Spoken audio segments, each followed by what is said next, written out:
तो फाइनली ये है रिज़ल्ट। रोस्ट हो गई है बहुत अच्छे से।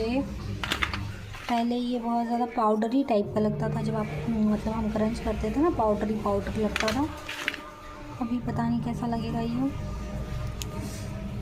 रोस्ट तो हुआ है अच्छे से, इसका कलर ज़्यादा चेंज नहीं हुआ।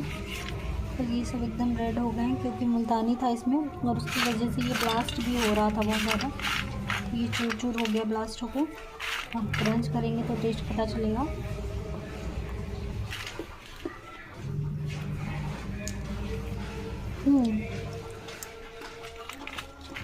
बहुत ज़्यादा क्रंची साउंड तो नहीं आ रहा है, पर पहले जब क्रंच कर रहे थे तो पाउडर पाउडर टाइप का लग रहा था। मुझे बहुत अच्छे से छाना था इसको, अभी ये वैसा नहीं लग रहा है, अच्छा लग रहा है। चलिए बाय बाय।